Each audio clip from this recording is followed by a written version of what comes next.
देखिए, अगर खुश रहोगे ना आप, तो फिर बीमार कम पड़ोगे और खुश रहना एक स्टेट ऑफ माइंड है।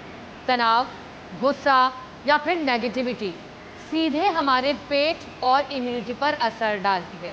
ऐसे में रोज़ खुद के लिए 10 मिनट निकालें, चाहे आप वॉक करें या मेडिटेशन करें, अपने स्वास्थ्य पर ध्यान दें। इसके अलावा आप ये भी ज़रूर करें कि कोशिश करें कि घर का ही खाएँ, बाहर का खाना, फास्ट फूड थोड़ा अवॉइड करें, समय पर ज़रूर खाना खाएं, पानी 3 से 4 लीटर आप ज़रूर पिए और इसके अलावा अपनी नींद पूरी करें, क्योंकि अगर नींद नहीं तो फिर सारी मेहनत बेकार है। नमस्कार, वेरी गुड मॉर्निंग जयपुर। मैं हूं आपके साथ शिखा शर्मा। स्वागत करती हूं आप सभी का हमारे इस खास बुलेटिन सेहत और खबर साथ साथ है में। शुरुआत करेंगे आज के दिन की, क्योंकि हम मौजूद हैं गोपालपुरा स्थित फिटनेस जिम में और हमारी कोशिश यही है इस जिम के माध्यम के प्रोग्राम से कि हम आपको फिटनेस टिप्स दें, आप लाइफ में खुश रहें, हिट रहें, फिट रहें।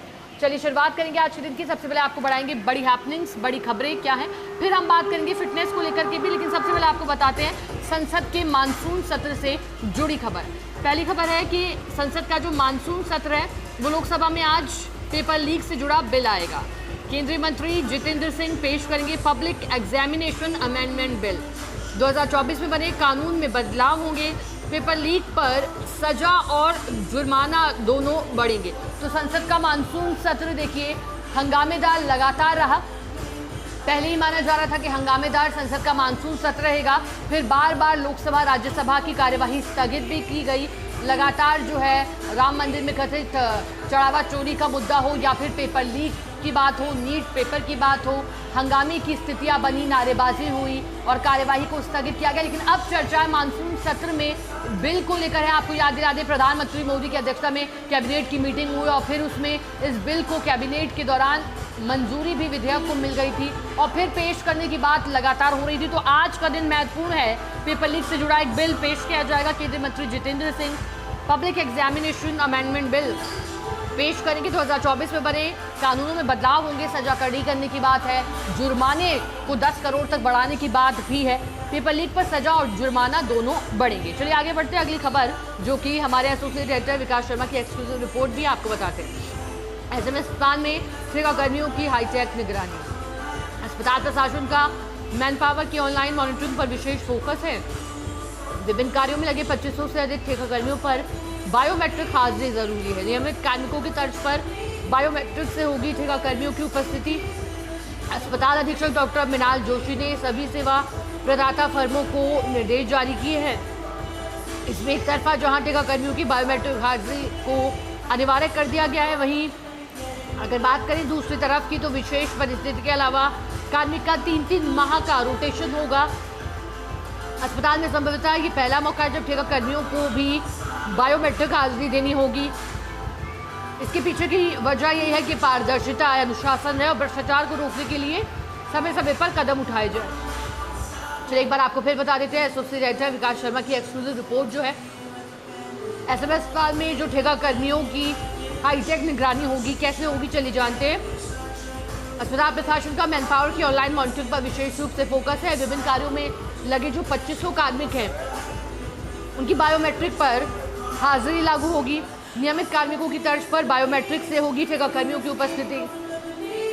अस्पताल अधीक्षक डॉक्टर मृणाल जोशी ने सभी सेवा प्रदाता फर्मों को निर्देश जारी कर दिए हैं।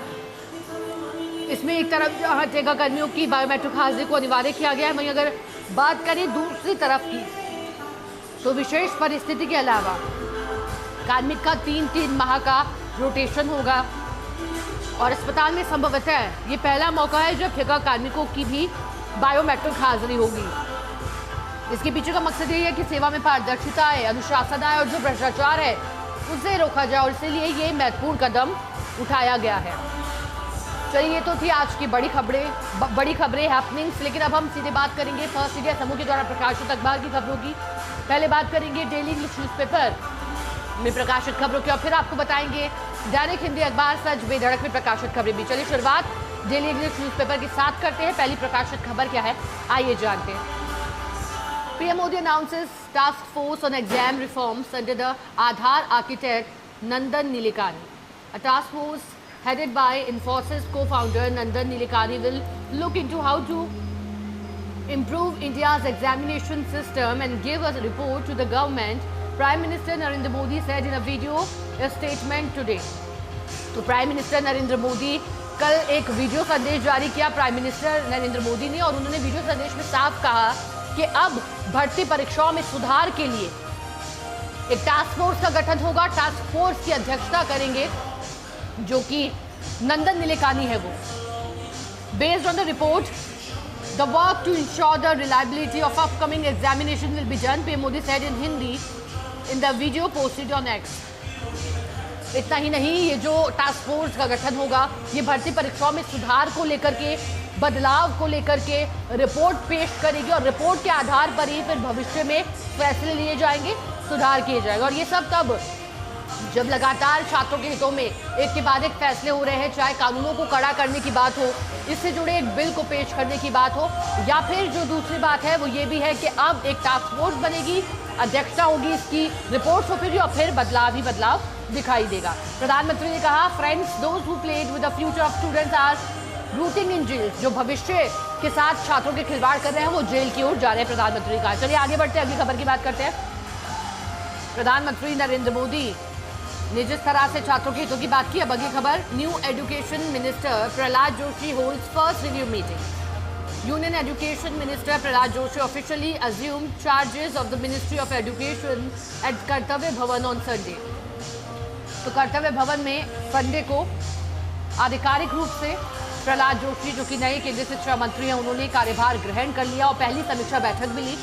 Joshi, who also oversees the ministries of Consumer Affairs, Food and Public Distribution and New and Renewable Energy, chaired a review meeting to assess the implementation of key schemes and initiatives under the ministry.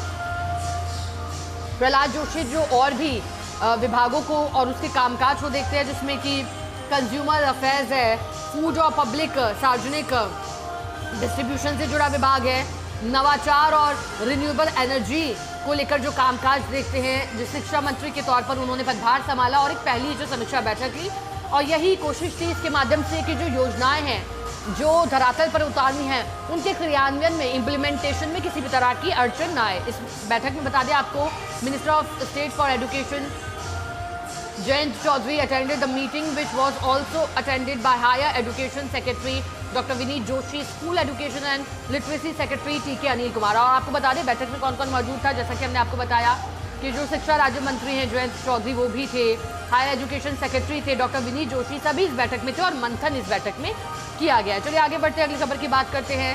Gold eight CWG। Weightlifter Mirabai Chanu struck gold for India on day 4th of 2026 Commonwealth games in Glasgow. तो Glasgow में Commonwealth games 2026 आयोजित हो रहे हैं और ऐसे में जो चौथा दिन है इसका इतिहास रच दिया गया है, क्योंकि मीराबाई चानू ने भारत के लिए स्वर्ण पदक जीता है वेट लिफ्टिंग में।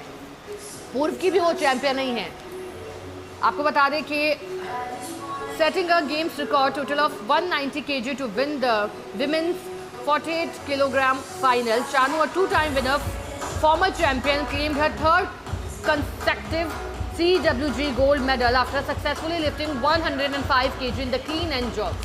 तो 105 से अधिक उन्होंने भार उठाया और उन्होंने गोल्ड नाम किया हमारे देश के। बड़ी सफलता उन्हें हासिल हुई क्योंकि इससे पहले वो चैंपियन रह चुकी हैं, पूर्व चैंपियन, और एक बार फिर तीसरी बार भी लगातार स्वर्ण पदक उन्होंने जीतकर इतिहास रचा, भारत का नाम रोशन किया है। और सभी की निगाहें इस मूवमेंट पर रही क्योंकि इस तरह से भावुक भी हो गई वो जब उन्होंने एक बड़ा कारनामा कर दिखाया। चलिए आगे बढ़ते हैं, अगली खबर की बात करते हैं। बूस्ट फॉर रोडवेज, किस तरह से रोडवेज में एक और सफलता हासिल हुई है आपको बता दें। CM flags off 144 buses at Hirapura bus terminal. Chief minister Bijlal Sharma on Sunday flagged off 144 new Rajasthan roadways buses from the Hirapura bus terminal on Ajmer Road in Jaipur, marking a major expansion of the state's public transport network. After performing a traditional puja, the chief minister interacted with the bus drivers and posted for a group photograph. तो मुख्यमंत्री बिजलाल शर्मा ने Hirapura bus terminal से Rajasthan roadways की 144 बसों को हरी झंडी दिखा दी। विधि विधान से पहले पूजा की गई और उसके बाद इन्हें हरी झंडी दिखाई गई। इतना ही नहीं, मुख्यमंत्री विजयलाल शर्मा ने जो बस ड्राइवर्स हैं उनसे भी बात की और एक राजस्थान का जो परिवहन है उसमें कह सकते हैं चार चांद लगने जा रहे हैं। लगातार यात्रियों की सुविधा का ख्याल रखा जा रहा है, उनकी यात्रा अधिक सुगम हो, अधिक सुविधाजनक हो, इसका ख्याल रखते हुए 144 बसें जो है वो हीरापुरा बस टर्मिनल से रवाना की गई। Addressing the media, Sharma said the double engine government under prime minister Narendra Modi was fulfilling it's commitment and celebrating development across sector.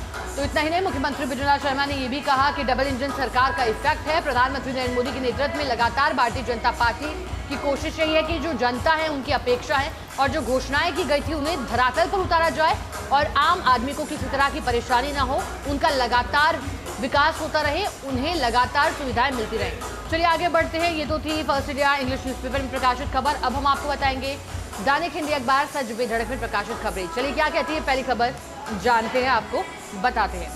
पाक से बातचीत केवल पीओके पर ही होगी, कारगिल विजय दिवस पर रक्षा मंत्री का 2 टूक संदेश। क्या कहा है उन्होंने कारगिल विजय दिवस के उपलक्ष्य में 27वीं वर्षगांठ के मौके पर, बताते हैं आपको। रक्षा मंत्री राजनाथ सिंह ने पाकिस्तान को बड़ा संदेश दिया है, स्पष्ट किया है कि भारत की ओर से पाकिस्तान के साथ यदि कोई बातचीत होगी तो वह केवल पाकिस्तान के कब्जे वाले कश्मीर पीओके पर होगी। उन्होंने आरोप लगाया कि पाकिस्तान ने आतंकवाद को अपनी सरकारी नीति का हिस्सा बना लिया और भारत उसकी हर दुस्साहसपूर्ण हरकत का जवाब उसकी कल्पना से भी परे तरीके से देने में सक्षम है। कारगिल युद्ध स्मारक पर आयोजित श्रद्धांजलि समारोह में रक्षा मंत्री ने पीओके भारत का अभिन्न हिस्सा है कहा, जिस पर पाकिस्तान ने अवैध कब्जा कर रखा है। और कारगिल के रणबांकुरों को राष्ट्र का नमन कुछ किया गया जो कि 1999 के कारगिल युद्ध में शहीद हुए थे। उन सैनिकों को श्रद्धांजलि अर्पित करते हुए भारतीय सेना की वीरता को नमन कारगिल विजय दिवस के अवसर पर राजनाथ सिंह ने किया था और देखिएगा उन्होंने नमन किया, याद किया शहीदों को और उनके योगदान को। आगे बढ़ते हैं, अगली खबर की बात करते हैं। मिसाइल भंडार पर चिंता, ट्रंप ने ईरान पर नए हमले रोके हैं। क्या है पूरी खबर, चलिए आपको बताते हैं। अमेरिकी राष्ट्रपति डोनाल्ड ट्रंप ने ईरान पर सैन्य हमलों पर फिलहाल रोक लगाने का निर्देश दिया है। द न्यूयॉर्क टाइम्स और एक्सियोस की रिपोर्ट के मुताबिक शीर्ष सलाहकारों और कैबिनेट सदस्यों के साथ बैठक के बाद ट्रंप ने फैसला लिया है। लगातार 13 दिनों तक चले सैन्य अभियानों के बाद ये संकेत भी मिल रहे थे कि अब व्यापक युद्ध के बजाय ईरान के साथ बातचीत के जरिए समाधान तलाशना उनकी प्राथमिकता होगी। और एक बार फिर हमने रोक दिए गए हैं। क्या इस बार समाधान स्थायी होगा, क्योंकि पहले जो पीस टॉक लगातार हो रही थी वो पीस टॉक तो ज़्यादा दिन ना चल सकी, फिर हमले शुरू कर दिए गए। वो जो समझौता था वो एक तरह से पूरी तरह से खत्म होता हुआ दिखाई दिया। हमले किए गए इधर उधर दोनों ही तरफ से, लेकिन अब क्या एक बार फिर शांति आएगी क्योंकि हमले रोक दिए गए हैं? क्या एक बार फिर बातचीत ही हल होगी? तो हमले रोक दिए गए हैं। मिसाइल भंडार पर चिंता की बात डोनाल्ड ट्रंप ने कही, अमेरिकी राष्ट्रपति ने कही। चलिए आगे बढ़ते हैं, अगली खबर की बात करते हैं। तो 10 दिसंबर को प्रवासी राजस्थानी दिवस मनाया जाएगा। दूसरा, प्रवासी राजस्थानियों से सतत संवाद रखें, नए चैप्टर्स जल्द हो शुरू, ये कहा मुख्यमंत्री विजयलाल शर्मा ने। तो मुख्यमंत्री विजयलाल शर्मा ने कहा कि प्रवासी राजस्थानी दिवस विश्व भर में बने और विश्व भर में बसे राजस्थानियों और उनकी मातृभूमि के बीच जो संबंध है उसे और मजबूत करेगा। इसका एक प्रभावी माध्यम होगा। उन्होंने अधिकारियों को निर्देश दिए कि प्रवासी राजस्थानियों से चैप्टर्स के माध्यम से सतत संवाद बनाए रखें, उनकी सुविधा के अनुसार नए चैप्टर्स का शीघ्र संचालन शुरू करें, तय किया जाए। मुख्यमंत्री ने रविवार को 10 दिसंबर को प्रस्तावित दूसरे प्रवासी राजस्थानी दिवस की तैयारियों की समीक्षा बैठक की अध्यक्षता की। उन्होंने कहा कि जिला कलेक्टरों के माध्यम से प्रवासी राजस्थानियों से निरंतर समन्वय रखा जाए ताकि उनका प्रदेश से जुड़ाव हो और अधिक मजबूत हो पाए। बता दें कि कार्यक्रम से पहले विभिन्न शहरों में प्रभावी रोड शो आयोजित किए जाएं ताकि आधिकारिक प्रवासी राजस्थानियों की भागीदारी सुनिश्चित हो। उन्होंने कहा कि आयोजन में ऊर्जा, पर्यटन, अक्षय ऊर्जा, हॉस्पिटैलिटी, शहरी विकास, औद्योगिक विकास, खनन, पेट्रोकेमिकल सहित विभिन्न क्षेत्रों पर सेक्टोरल सत्र आयोजित किए जाएंगे। मुख्यमंत्री शेखावाटी क्षेत्र के प्रवासी राजस्थानियों के लिए विशेष कार्यक्रम शेखावाटी में ही आयोजित करने के निर्देश भी दिए। चलिए आगे बढ़ते हैं, अगली खबर की बात करते हैं। मुख्य न्यायाधीश सूर्यकांत 31 जुलाई को जयपुर आएंगे। 3 दिवसीय सम्मेलन है जिसका उद्घाटन करेंगे। क्या रहेगा पूरा कार्यक्रम, चलिए जानते हैं। राजधानी जयपुर में 31 जुलाई से लेकर 2 अगस्त तक, यानी कि 3 दिनों के लिए, 31, 1 और 2 शांति, मध्यस्थता और कानून के शासन पर वैश्विक विमर्श का केंद्र बनेगी राजधानी जयपुर। राजस्थान राज्य विधिक सेवा प्राधिकरण रालसा की ओर से आयोजित 3 दिवसीय अंतर्राष्ट्रीय सम्मेलन जिसका नाम है peace, meditation and the rule of law का आयोजन किया जाएगा। सम्मेलन का उद्घाटन भारत के मुख्य न्यायाधीश सूर्यकांत करेंगे। वे 31 जुलाई को जयपुर आएंगे। सम्मेलन में केंद्रीय कानून मंत्री अर्जुन राम मेघवाल और मुख्यमंत्री विजयलाल शर्मा भी विशेष अतिथि के रूप में शामिल होंगे। 3 दिनों तक जो ये अंतर्राष्ट्रीय सम्मेलन चलेगा, इसमें देश विदेश के न्यायविद होंगे, विधि विशेषज्ञ होंगे, प्रतिनिधि भागीदारी इसमें निभाएंगे। सम्मेलन में शांति स्थापना में मध्यस्थता की भूमिका, कानून के शासन और इससे जुड़े जो राष्ट्रीय मुद्दे हैं उन पर भी विचार विमर्श किया जाएगा। आयोजन को लेकर राज्य विधिक सेवा प्राधिकरण की ओर से सोमवार सुबह 11 बजे रालसा की कॉन्फ्रेंस हॉल में प्रेस वार्ता आयोजित की जाएगी, जिसमें प्राधिकरण के सदस्य सचिव हरिओम शर्मा अत्री सम्मेलन के उद्देश्य, कार्यक्रम की रूपरेखा और राष्ट्रीय अंतर्राष्ट्रीय सहभागिता के संबंध में विस्तृत जानकारी देंगे। 3 दिवसीय आयोजन के जरिए जयपुर में जो कानून व्यवस्था है या फिर कानून के शासन है, इससे जुड़े मुद्दों पर अंतर्राष्ट्रीय स्तर के विशेषज्ञों को एक मंच पर लाने की तैयारी भी होगी। सम्मेलन में विभिन्न सत्रों में मध्यस्थता के माध्यम से जो विवाद है उनके शांतिपूर्ण समाधान और विधि के शासन की भूमिका पर मंथन किया जाएगा। तो 3 दिवसीय सम्मेलन का उद्घाटन करेंगे मुख्य न्यायाधीश सूर्यकांत, जो कि 31 जुलाई को जयपुर आएंगे। मंथन किया जाएगा। आपको ये भी बता दें कि जो कानून है इसके शासन पर मंथन विचार विमर्श होगा, कैसे बेहतरी इसमें की जा सकती है। ना सिर्फ इसमें जस्टिस सूर्यकांत मौजूद रहेंगे, बल्कि इसमें मुख्यमंत्री विजयलाल शर्मा भी मौजूद रहेंगे विशेष अतिथि के तौर पर। इसमें अर्जुन राम मेघवाल भी मौजूद रहेंगे मंत्री विशेष अतिथि के रूप में। और वाकई महत्वपूर्ण रहेगा 31 जुलाई, 1 अगस्त और 2 अगस्त 3 दिनों तक ही चलेगा। अब क्या कुछ निकलकर सामने आता है इस 3 दिनों तक आयोजित होने वाले सम्मेलन के बाद, वो देखने लायक रहेगा। 3 दिवसीय आयोजन के जरिए जयपुर में शांति, मध्यस्थता और कानून के शासन से जुड़े मुद्दों पर चर्चा होगी। चलिए, ये तो थी अखबार में प्रकाशित खबर और इससे पहले हमने आपको बताई बड़ी खबरें। लारा मौजूद हैं गोपालपुरा स्थित सिल्वर लाइफ फिटनेस जिम में। हमने ब्रेक से पहले बात करी थी बड़ी खबरों को लेकर के, क्या कार्यक्रम रहेंगे आगामी दिनों में। लेकिन अब सीधा बात करते हैं आपकी फिटनेस को लेकर के, क्योंकि हमारा मकसद यही है कि आप फिट रहें, हिट रहें और शुरुआत है अपनी फिटनेस जर्नी की वो जल्द ही कर दें। तो देखिए, फिटनेस को लेकर आपको कुछ गोल्डन रूल बताते हैं। अगर आप फिटनेस की जर्नी शुरू करना चाहते हैं, आप कैसे शुरू करें, बड़ा सवाल रहता है। तो देखिए, कुछ गोल्डन रूल्स आपको बता देते हैं। सबसे ज़रूरी है कि आप फिटनेस के लिए जो स्टेप काउंटर है वो अपने फ़ोन में ऑन कर लें। आप कितने स्टेप्स रोज़ाना चल रहे हैं, 10,000 स्टेप्स की बात होती है, तो आप फ़ोन में अपने ये स्टेप काउंटर ऑन करके रखें, ताकि आपको पता पड़ जाएगा कि आप कितना चल पा रहे हैं और कितना नहीं। इसके अलावा आप कोशिश ये भी करें कि आप जो अपना खाना है उसमें प्रोटीन ज़रूर से लें। चाहे आप प्रोटीन किसी भी सोर्सेज के माध्यम से लें, कोशिश यही करें आप कि प्रोटीन ज़रूर लें। चाहे आप पनीर लें प्रोटीन सोर्स के लिए, दाल लें या फिर अंडा लें अगर आप खाते हैं तो, लेकिन प्रोटीन ज़रूर अपने खाने में आप शामिल करें, तो आपकी जो सेहत है वो बेटर हो पाएगी। इसके अलावा आप ये भी ख्याल रखें कि आप सोने से 2 घंटे पहले कुछ ना खाएं। अब आप जितने बजे भी सोते हैं रात में, तो कोशिश करें कि 2 घंटे पहले आप उस 2 घंटे पहले तक कुछ ना खाएं। और साथ ही जो रात के 10 बजे बाद तो बिल्कुल खाने की आप नहीं सोचें। चाहे आप कितने बजे भी सोते हो, तो रात के 10 बजे तो अवॉइड ही करें। हालांकि ये भी कहा जाता है कि शाम को अगर आप 7 बजे तक 8 बजे तक अपना खाना खा लेते हैं तो वो बहुत बेहतरीन रहता है, लेकिन फिर भी नहीं खा पाते, कुछ इस तरह का रूटीन है, तो 10 बजे बाद तो आप अवॉइड ही करें, ऐसा कहा जाता है। इसके अलावा फिटनेस जर्नी को लेकर अगर हम कुछ और महत्वपूर्ण टिप्स की बात करें, तो फिटनेस जर्नी के लिए देखिए, स्ट्रेंथ भी ज़रूरी है, कार्डियो भी ज़रूरी है। स्ट्रेंथ के लिए आप कर सकते हैं कि हफ्ते में 3 दिन आप प्लैंक लगा लें, आप स्क्वाट कर लें, और जो बाकी 3 दिन है उसमें आप कार्डियो कर लें, दौड़ लें। ये भी कहा जाता है कि फिटनेस जो है वो 80% तक खाना है और जो 20% है वो जिम है। तो कुछ लोग जो ऐसा सोचते हैं कि जिम चले गए, जिम होकर आ गए तो सब कुछ हो गया, ऐसा नहीं है। आपको ये ज़रूर ध्यान रखना है कि आप अपनी प्लेट में क्या रख रहे हैं, आप खा क्या रहे हैं, आपकी बॉडी में जा क्या रहा है। अगर आपकी बॉडी में जो जा रहा है, जो आप खाना है वो आप बेटर ले रहे हैं, खाना आपका ठीक है, एकदम तेल कम है उसमें शुगर कम है, फास्ट फूड कम है, तो फिर आपकी सेहत बेटर रहेगी। तो आपको ये ज़रूर ध्यान रखना है कि आप खा क्या रहें। इससे आपकी स्किन भी बेटर होगी, इससे आपकी एनर्जी भी बेटर होगी और इससे आपकी जो है हेल्थ भी बेटर रहेगी।